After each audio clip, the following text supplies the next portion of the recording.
Okay, Shalom. Shalom. First off, we want to give all praises to Yahawah, Hashem, Yahawashi, Hashem, Rakakadash. Double honors to the apostles and elders of Great Millstone who teach and rule well, and peace and blessings to the Hakim scattered throughout the four corners, keeping his word in truth and sincerity. You know, I'm the brother YAHAWAH. We got the brother Makala, Bonsafad, and Doc from the GMS Dallas camp. You know, we're just gonna go into you know, pretty much how Esau. You know, we see the condition our people are in, and Esau has been at the forefront of keeping us that way. You know, ultimately, it's a punishment of the Lord of YAHAWASHI on his people Israel. Right. You know, you so-called Negroes, Latinos, and Native Americans. But at the end of the day, the Most High used Esau as a whooping stick and put us in this situation. You know, but that times Esau, man, the wicked that he is, you know, he took it too far. As a matter of fact, Isaiah 47, it says right here, third verse, right? Okay, read down. Isaiah 47:6. I was wroth with my people. I have polluted mine inheritance and given them into their hand. Yeah, talking about our oppressors. You know, right now we in the hand of Esau. You know, we under his dominion. You know, so he like it said right there, the Lord had given us into his hand. Right? Go ahead. And given them into thine hand, thou didst show them no mercy. Yeah. So they didn't show. Actually, read that from the top. Isaiah 47:6. I was wroth with my people. I have polluted my inheritance and given them into thy hand. And thou didst show them no mercy upon the ancient, hast thou very heavily laid the yoke. Yeah, man, thou showest no mercy and thou heavily laid the yoke. Meaning you went far with it. Like, okay, you were supposed to, you know, you were just supposed to deal with them like this, but you took it too far. You know what I'm saying? Butt breaking, you know, slavery, you know, throwing them off the slave ships. Right. You got something? Real quick. Jeremiah 15:6, my people have been lost sheep. Their shepherds have caused them to go astray. They have turned them away on the mountains. They have gone from mountain to hill. They have forgotten their resting place. All that found them have devoured them, and their adversaries said, we offend not, because they have sinned against Yahawah. The inhabitants of justice, even Yahawah, the hopes of their fathers. And that reminds me of, I think it's in Judah, where they talked about how they, pretty much the heathen were talking amongst themselves and saying, how can we take these people down? And I think it was either Moab or Ammon. They were like, look, all we got to do is make them go off. If we make them go away from their power, then they're susceptible to being taken down. You know what I'm saying? So that's why they told themselves, like, hey, we ain't done no wrong, man. We just doing, they in the wrong. Yeah, they in the wrong. You know what I'm saying? Well, that's what they do in the hood. You know, a small example of that is look at bait cars. Let's set up these various cars for Jake that's already, you know, in a compromised situation financially. You know what I'm saying, to break into these cars and then they're arrested. It's so popular to where they actually had a reality show on various Jakes in the hood breaking in cars, you know what I'm saying, trying to make a little quick cash and them getting locked up. But why are you having bait cars in the hood in the first place? If you're so, you know what I'm saying, consumed with, you know what I'm saying, getting the bad guys off the street, why don't you give them an opportunity to work? Okay? Yeah, so Esau, Edom, he'll create a problem, and then they have a solution, man. Hegelian dialect. And another prime example that's happening contemporarily is the whole BLM movement. Yeah. Now, who infiltrated BLM? Antifa, which is anti-fascist, so for anti-fascism, right? And they're causing riots and violence at these protests. Right, to the point to BLM is considered in some states terroristic. In the face of BLM and these riots are who? The so-called Negro, man.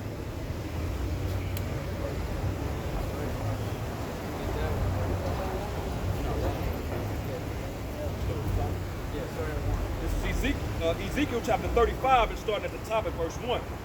Moreover, the word of YAHWASHI came unto me, saying, Son of man, set thy face against Mount Seir, and prophesy against it. Yeah, man, I was talking about Esau, overall, Idumea, Edoms, or Edomites, which is the so-called white man. You know what I'm saying?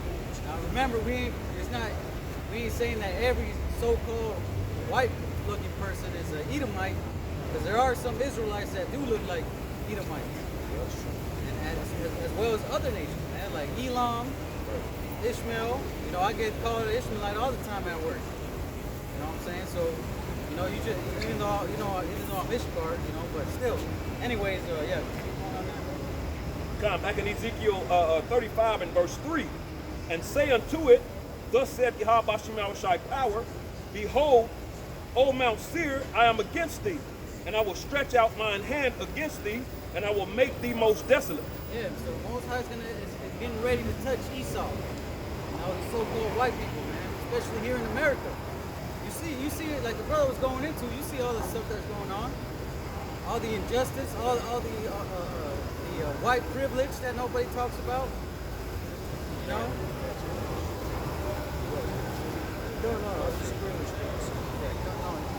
Khan, yeah, you know, it's a big ass elephant at work. And anywhere you at, if you're working with an Edomite, it's a big ass elephant in the room. You know, you got Trump support. I know Trump supporters that I work with. You know, I mean, to me, I don't care. I'll be like, yeah, that's right. I hope we do win again. You know what I'm saying? Now, I'm not gonna sit there and argue just because you know Ishkar. You know what I'm saying? To me, I don't care. You know what I'm saying? But at the end of the day, Trump's gonna do what he's doing. If he progresses the agenda to where we can get out of here, then yeah, I'll vote for him. I mean, I'm not gonna vote, but you know, I'm like, yeah, you know, root for him. Yeah, I got you. You know what I mean? Root for you, man. Look at it. But you can feel the like, okay, like, yeah, y'all racist. You know what I'm saying? Like, I know you're racist. You know? Go ahead. Khan, Ezekiel 35 and 4. I will lay thy cities waste, and thou shalt be desolate, and thou shalt know that I am YAHWASHI. Yeah, so why is the Lord saying this? Why is the Lord telling Edom, I'm gonna destroy y'all? Right? Go ahead. Verse 5, because thou hast had a perpetual hatred, and hast shed the blood of the children of Israel by the force of the sword in the time of their calamity, in the time that their iniquity had an end. Yeah, man, so that's why. You know, like the time when that iniquity had an end, man. Read that verse again. Khan, Ezekiel 35 and 5, because thou hast had a perpetual hatred, and hast shed the blood of the children of Israel by the force of the sword in the time of their calamity, in the time that their iniquity had an end. Yeah, man, thou hast had a perpetual hatred towards Israel. Yeah, you have had a perpetual hatred towards Israel, man, throughout the whole history, all the way back to Genesis with Cain and Abel. You had that perpetual hatred, man. Right. You try to cut off the whole line, the whole inheritance and everything with Abel. You know, but then you know after YAHWASHI said, to where now we were able to continue that line. But just think about it. Just think about how wicked this dude had to be like, man, I'm gonna kill him. That way the blessing can be mine. You know what I'm saying? Like there ain't nobody that after this. You know what I'm saying? Then he killed him. Why? Because he envied him. And the Lord had told him. What did he tell him? When they were giving their sacrifices, you know, you had Abel give it, or Cain gave his sacrifice of fruits and vegetables and all that, and he saw Abel give his sacrifice and how the Lord pretty much dealt with him. So he was like, you know, he felt a certain type of way. So the Lord said, "Why art thou wroth? If thou doest well, thy hand will prosper. If thou doest not well, sin lieth at the door." And that was the conclusion of that. You know, he ended up murdered, trying to cut off the line of Israel, right? Ezekiel 35 and verse 5. Because thou hast had a perpetual hatred and hast shed the blood of the children of Israel by the force of the sword in the time of their calamity, in the time that their iniquity had an end. Right, now get that one. Okay, Psalms 137 and 7. Remember, O Yahawah, the children of Edom in the day of Jerusalem who say, raise it, even to the foundation thereof. Yeah, man. So they wanted it completely wiped out. They wanted us completely wiped out. If you look up that word "raising," you know, I have real quickly, like right here, in the study Bible, it says, make it bare. Basically, like it's totally decimated. yeah, you know, to completely wipe it out to where there is no sign of it. You know, if you look it up in the blue letter, it goes into pretty much how when a razor, you take a razor to something that's so sharp to where it like cuts it off and it's just clean, like nothing, no evidence of anything that was there. You know what I'm saying? That's what they wanted to do. That's what they wanted to do to us. You know, like the brother had brought up that one scripture. You know, that's why they were like, man, look, hey, don't look at me, look at them. They the ones going off. You know. And I think, man, if you don't want to get it, I think it's in Jude 6th chapter. Where they were pretty much plotting against us. You know, Also, and then another thing, King David said, remember Edom, right? Remember what they did. Why are we remembering what they did? Because they remember what we did to them. Right, yeah. You know what I'm saying? So that history got to be accounted for. You know what I'm saying? So when the Lord said, when King David said, let Lord remember these Edomites, how are they done away with if they haven't been judged? You see? That's how you know that that's a future prophecy. You say Judah? yeah, if you want, you can keep going on that one. Khan, back in Ezekiel chapter 35 and continuing on with verse 6. Therefore, as I live, said YAHAWASHI power, I will prepare thee unto blood, and blood shall pursue thee.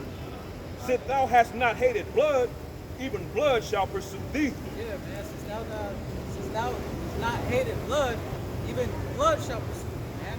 So you're gonna have to pay for everything that you did to us. All from the time from back then all the way till now.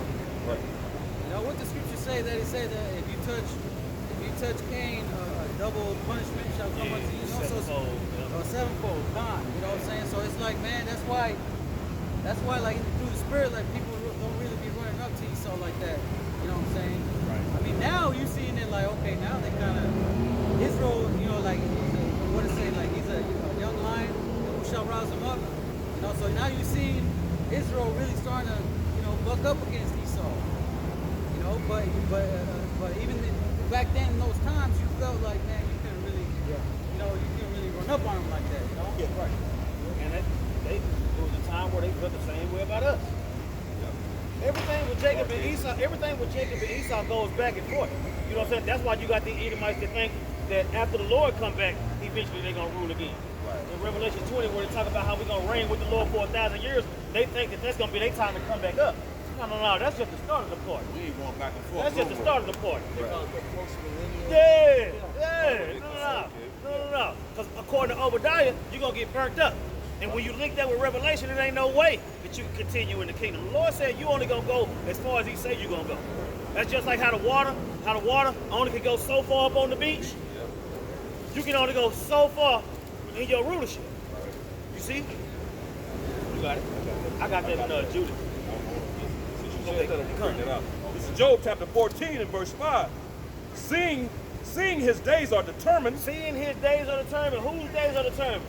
Esau. Remember The Edomites, right? His days are determined. The Lord said he put the kingdom in whoever hands he want to, and he take it out of whoever hands he want to. Somebody get Second Ezra 6 and 9. Go ahead. Khan, seeing his days are determined, the number of his months are with thee. Thou hast appointed his bounds that he cannot pass. That's what I'm saying, man. So are you thinking you're going to continue to ride off into the sunset and go to Mars and shoot at the moon and all that stuff that you got planned? Ain't none of that going to happen. You see? Because the Lord set it up for you to be destroyed on earth. He set it up for you to be given the earth, destroy it, and get your ass kicked for it. Right. Ain't no forever for you. You know what I'm saying? What the hell we gonna do? Smoke cigarettes and fuck robots forever? You know what I'm saying? Absolutely not. I'm checking out my own groceries with a robot. Nah, nigga. Go ahead. Oh, no, that's okay. Yeah, 69. Okay. Second Ezra 6:9. For Esau is the end of the world, and Jacob is the beginning of it that followeth. And that's a representation of the Lord taking the kingdom from one and giving it to another. Period, point blank. You see? So you can kill that forever. You see? You can kill that forever. I got that in Judah for you. Oh, yeah. Son. This is Judah chapter 5, verse 17. And whilst they sinned not before their God, they prospered because the God that hated iniquity was with them. Yeah, man. So they talking about, like, look, they following law, statutes, commandments. They doing everything that the Lord tell them. So they good. The Lord is with them, right? But when they departed from the way which he appointed them, they were destroyed in many battles very sore, and were led captives into the land that was not theirs. And the temple of their God was cast to the ground, and their cities were taken by the enemies. Yeah, man. I was going to say that's what happened to us during the Assyrian captivity in Northern tribe. We were totally displaced. You know, so that's why it says that in Hosea, the first chapter, basically you will not be my people. You know what I'm saying? Because the Northern tribe was taken, the whole tribe was taken to captivity in Assyria. But it said that Judah would not be saved by a bow or anything like that, because the Most High sent that angel basically to defend the southern tribe, man. But just for an example, the northern tribe was totally taken away, man. You see, totally displaced. To the point where it was like, you know what, we're going to go to another land to where we can worship our power, which didn't work out so well for them either. Yep. These heathen nations were catching on. They eventually caught on to like how it works, pretty much. Right. You know what I mean? Like if you go to Nahum the 9th chapter, you'll see all the different examples that the Lord's pretty much calling us out. Like, look, I did this for you. I took you out of the land of Egypt, put you in the land of milk and honey, but then y'all went off. And then I put you in captivity, and then I heard y'all's cries, and then I got y'all back again, and then y'all were still so rebellious that y'all went off again, and it gives you a bunch of examples. I'm talking about a lot of examples. You know what I'm saying? So eventually the heathen gonna notice, like, man, you know what? If we make them go off, as a matter of fact, it's gonna go into that. All right, verse 19. It says, but now are they returned to their God, and are come up from the places where they were scattered, and have possessed Jerusalem, where their sanctuary is, and are seated in the hill country, for it was desolate. Yeah, man. So they came back into that power. You know, they were with the Lord. The Lord was with them. They came back and they were good. You know, they was chilling. So now the heathen are like, man, look, you know, they up there. Now they've come back, so they're good. He's got their gods with them. You know what I'm saying? So what now, right? Go ahead. Verse 20. It says, now therefore, my Lord and Governor, if there be any error against this people, and they sin against their God, let us consider that this shall be their ruin. There you go. That's it right there. As a matter of fact, read that part again. Yeah. It says, now therefore, my Lord and Governor, if there be any error against this people, and they sin against their God, let us consider that this shall be their ruin, and let us go up and we shall overcome them. Oh, there you go. See, man, so they knew. They did something. And that's what Esau meant. Just think about all the stuff that Esau has ordained in America. Everything that he does when it comes to eating food or religion or the season or the holidays, whatever, school, work, Right. everything, something in there is implemented to where it's gonna make us go off. You know? I'll say, even when you have people that come into eating clean and all that, this nigga corrupt vegetables, he corrupt everything. I was saying, if you don't eat it, I was saying, if you don't eat pork, this nigga put it in your shampoo. This nigga put it in your toothpaste. You know what I'm saying? He put it in stuff that you gotta use. You know what I'm saying? But that's what I'm saying. The Lord has mercy. You see? So you can't say, look, they going out, they doing this, they doing that, when you putting them in their position. You see? Because that's what you do with your rulership. You know what I'm saying? That's what you do with your rulership. Completely destroy everything. The scriptures say that when the wicked are in authority, the people mourn. But when the righteous are in authority, the people rejoice. You see? So eventually, the rulership of the Israelites, the whole planet is going to be cool with it. You see? And just like we struggle with the law, statutes, and commandments now because we're in the flesh, that's going to transfer to the other nations. We're going to be judges forever. So we're going to have something to judge. This is Isaiah, the 2nd chapter, verse 4. Oh, actually, I'm going to start at verse 3. Actually, I'm going to start at verse 1. It says, Might as well. the word that Isaiah, the son of Amos, saw concerning Judah and Jerusalem. And it shall come to pass in the last days that the mountain of the Lord's house shall be established on the top of the mountains. And shall be exalted above the hills, and all nations shall flow into it. Yep, meaning that the Lord is going to put Israel on top, man. Right? He's going to put all, I would say, just like the Lord put, like the Most High put everything under YAHAWASHI's feet. You see? Now you're going to start to see that taking place on the earth. Right. You know what I'm saying? Go ahead. Verse 3, it says, and many people shall go and say, come ye and let us go up to the mountain of the Lord, to the house of the God of Jacob, and he will teach us of his ways, and we will walk in his paths. For out of Zion shall go forth the law. I will say, who want to walk in Edom's paths? Who want to follow Edom? Everybody's sick of him. You know what I'm saying? Dude done completely wired his women. Go ahead. The word of the Lord from You know what I'm saying? Jerusalem. Nigga said he was going to be at your house for 2 weeks before he get his shit together. This nigga been here for 400 years. Go ahead. Verse 4, and he shall judge among the nations, and shall rebuke many people, and they shall beat their swords into plowshares, and their spears into pruning hooks. Nation shall not lift up sword against nation, neither shall they learn war anymore. That's what I'm saying. So all that I'm saying. It said they spears gonna be in the pruning hooks. Read that again. Yeah, and in verse 4 it says, and he shall judge among the nations, and shall rebuke many people, and they shall bear their swords into plowshares. Bear their swords into plowshares, meaning they ain't gonna have no weapons to come up against us no more. Because it's another precept where it talk about them taking their plowshares and turning them into swords. Right? But this right here is talking about the opposite of that. You see? So how is Esau gonna come up after 1,000 years if it ain't no weapons? And if he gone? Yeah. Let's get it. No more Edomites. Come, the water. Remember Edom, no more weapons. I couldn't break it down. Yeah, verse chapter 20.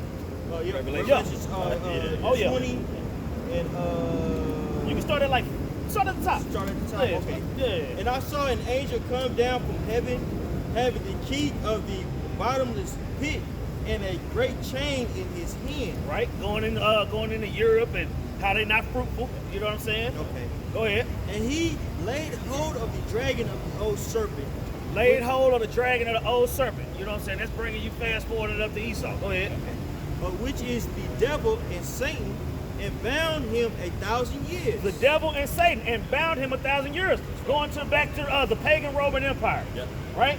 When the pagan Roman Empire fell, going into the Holy Roman Empire, that was the transition of Edomites ruling Rome to Jake ruling Rome. That's right. Right?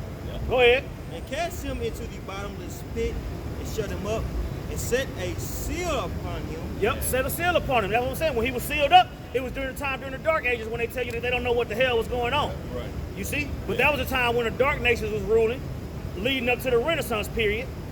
Right? Yep. Go ahead. That he should deceive the nations no more. That he should deceive the nations no more. You see? So it was a time where Esau was going to be ruling. It was a time where he was going to go down and be in the pit. You know what I'm saying? He was going to be a slave. He was going to be ran up in the caves and all these different things, right? Yeah. And then it was a time where he was going to break that yoke. You see? And then he was going to be let loose for a little season, which we're going to keep reading. Till the 1,000 years shall be fulfilled, and after that he must be loose a little season. And that little season where he was loose, they call that the Renaissance period. That's right. When you get into the Medici family, going into the Borgia family, and all those different things, man. That's when the transition went from Jake back to Esau. Yeah. You see? What you just say? The Renaissance is rebirth. So Esau was a rebirth for their rulership, you know. It'll beat his ass. Yeah. Yeah, it was the rebirth. It was the rebirth of the Roman Empire. Yeah. When you go into that little horn, which is America coming out of Britain. You see, all these things tie together, and it's talking about the same group of people. Okay? Go ahead. And I saw thrones, and they sat upon them, and judgment was given unto them. And I saw the souls of them that were beheaded for the witness of Yahawashi. Saw the souls of them that were beheaded for the witness of Yahawashi, man. You see, it's going to come a point in time where it's going to be sedition amongst men, and they're going to come against us, man. You see, but we've already been warned of these things, man. Right. You see? And the Lord has already showed us what death meant, so that don't matter to us. You see? So those that were beheaded for the witness of Yahawashi were those men that stood stiffly for the truth. That's right. Pursuant to 2 Ezra chapter 2. Go ahead. Neither his image, neither had received his mark upon their forehead or in their hands. That's what I'm saying. Those men that said no to this chip, man. Those men that said no to the RFID microchip. You see, that's what that's talking about, man. The image of the beast, the mark of the beast. You know what I'm saying? You go into NATO and EU, you go into this power structure, you go into that chip that's going in your hand, the whole Chi-Side stigma. You see?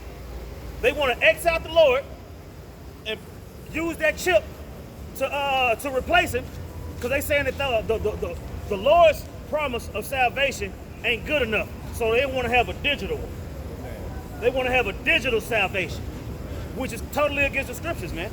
Go ahead. Let me start back up. Neither his image nor had received his mark upon their foreheads or in their hands. And they lived and reigned with Mashiach 1,000 years. And they lived and reigned with Hamashiach for 1,000 years. That 1,000 years ain't gonna end with our destruction. That's gonna be the beginning of the whole kingdom after everything has been established. After you clean up the mess you made from Esau and the heathen on down, it's gonna take 1,000 years for you to clean up the mess you made. And then the Lord's gonna get rid of you. You see? And then forever and ever and ever and ever it's gonna take place. But it ain't gonna include you. You know? What's that in Isaiah 14? Isaiah 14 says that Esau was gonna be taken out the way, and he's not gonna be able to build up cities and do all that stuff no more. It said his cousins, let's get it. It said your nephews, any Edomite with a swinging rod is gonna be completely destroyed, man. Because you ain't gonna be able to rebuild. You already rebuilt, and look what you did with it. You can do that. This is Isaiah 14, verse 1. It says, "For the Lord will have mercy on Jacob, Right? and will yet choose Israel." That's what I'm saying, man. The Lord will have mercy on Jacob and will yet choose Israel. He's a man that don't lie, according to Malachi 3 and 6. The Lord don't lie, therefore the sons of Jacob will not be consumed. Go ahead. And set them in their own land, and the strangers shall be joined with them, and they shall cleave unto the house of Jacob. You know what I'm saying? Talk about Jake. Talk about Jake. That ain't talking about Edom right there. Edom ain't gonna be able to cleave unto us in the kingdom. Absolutely not. Go ahead. And the people shall take them and bring them in their place, and the house of Israel shall possess them in the land of the Lord for servants and handmaids, and they shall take them captives, whose captives they were. That's what I'm saying, man. So the Lord is gonna change over. He's gonna change over their rulership. Go ahead. And they shall rule over their oppressors. It shall come to pass in that day that the Lord shall give the rest. So the Lord is gonna gather Israel, and He's gonna put them over Edom. Period. Point blank. Go ahead. And the Lord shall give thee rest from thy sorrow, and from thy fear, and from the hard bondage wherein thou was made to serve. That's what I'm saying, man. Our captivity is at its end, man. Their captivity is getting started. We already read that the end of the world is Esau, and Jacob. The beginning of the next world is Jacob. That's right. You got something? Come. You're going to finish. Oh, you can go ahead and Oh, bring okay, it in. okay. This is a lot more here. Okay. This is Ezekiel chapter 25, verse 12. Thus saith Yahweh our power, because that Edom hath dealt against the house of Judah by taking vengeance, and hath greatly offended and revenged himself upon them. Verse 13. Therefore, thus saith Yahawah our power. Thus saith the Lord, not us. That's right. Thus saith the Lord. The Lord, we speaking the Lord's word. The scripture said we don't speak according to this word. There ain't no light in us. That's right. You know? Go ahead. Right. Therefore thus saith Yahawah our power, I will also stretch out mine hand upon Edom, and will cut off man and beast from it. That's what I'm saying. All total rulership gonna be gone. You ain't gonna be over men no more. You ain't gonna be over the animals no more. You see how they treat the animals? Terrible. Jacking out whales and all that shit. Right. Did a documentary on Netflix. We'll see. You know what I'm saying? But that's what I'm saying. You're not gonna have dominion over nothing else, man. Go ahead.